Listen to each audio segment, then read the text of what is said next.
बड़वाह में करीब 15 दिन पहले जमीनी विवाद के चलते हुई मारपीट में एक युवक की इलाज के दौरान मौत हो गई है, जिसके बाद परिजनों और ग्रामीणों ने मृतक का शव सिविल अस्पताल के सामने रखकर चक्का जाम कर दिया और आरोपियों को गिरफ्तार कर उनके खिलाफ कार्रवाई की मांग की है।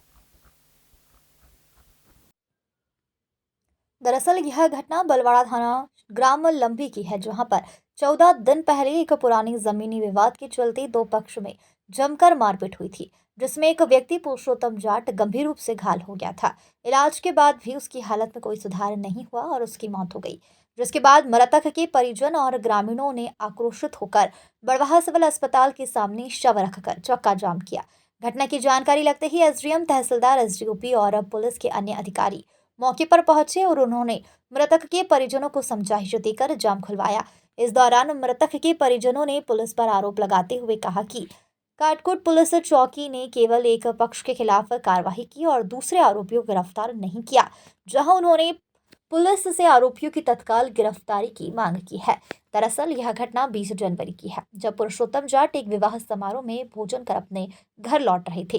तभी जाट समुदाय के कुछ लोगों ने उनकी पिटाई शुरू कर दी, जिसमें पुरुषोत्तम गंभीर रूप से घायल हो गया, जिसका कई दिनों से इलाज चलता रहा, जिसके बाद उसकी मौत हो गई। मृतक के परिजनों की मांग के बाद पुलिस ने दो आरोपी ओम प्रकाश और अर्जुन को गिरफ्तार कर लिया, जबकि अन्य आरोपी की गिरफ्तारी बाकी है।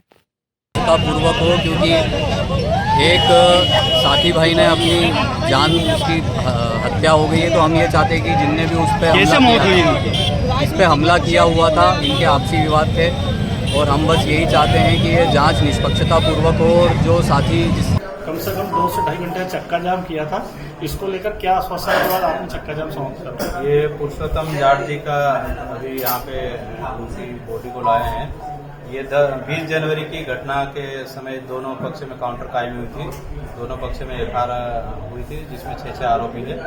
उसके आधार पे अभी इनसे बात की परिवारजनों से, तो जिसके आधार पे भी इनका पोस्टमार्टम कराया जा रहा है। जो इनकी मांग है उसके आधार पर निष्पक्ष जांच करके कार्रवाई की जाएगी। सर, किस तरह की मांगे रखी हैं उन्होंने परिजनों ने?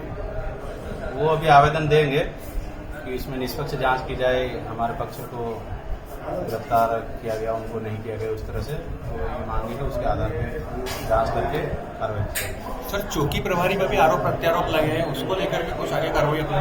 वो आवेदन प्राप्त होने पर जो जांच के तथ्य रहेंगे उसके आधार पर कार्रवाई करके अधिकारी के